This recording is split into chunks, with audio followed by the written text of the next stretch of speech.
chichiri kunetsa zvaoma kamutara chichiri kunetsa iwe ndakanzwa muchitaura namhomusi mubedroom ndakavata kuti chii ndakapuwa mari yelong service makaisa kuti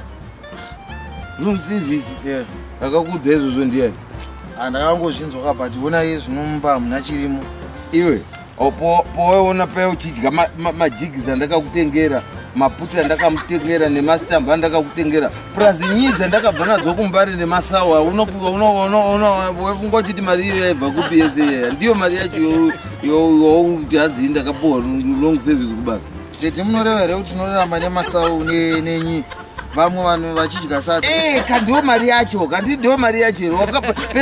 wakambona pesapa ndakabva kutengera majigisi nenyii nemasau zvese nemastambo kahwani unaudya maputi panapa iwoyo oda mari iyoyo unoti mari yacho ichiripo mureva kuti mari yelong service yakapera nemaputi nemajigisi nenyii chete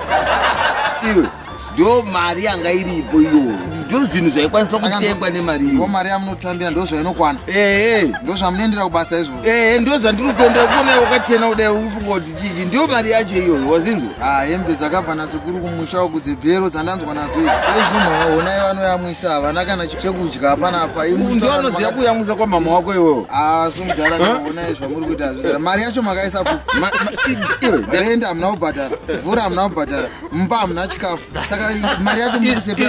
zvinozikanwa newe here zvauri kutaura ndezvako here izvozvo uruda kupfura musoro hauna vodya muhomwe here mufanira hausa kubhema ufundirwa netumwe wapfanha panzavo but mukutadza kuchengeta mhuri saka torera iwe watichi ndotadza kuita sai watitotadza kuchengeta iwewe iweweka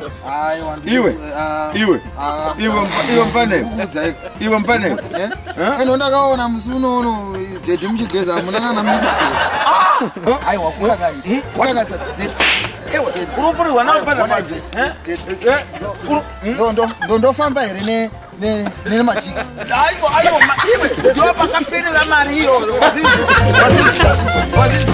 iwe nayo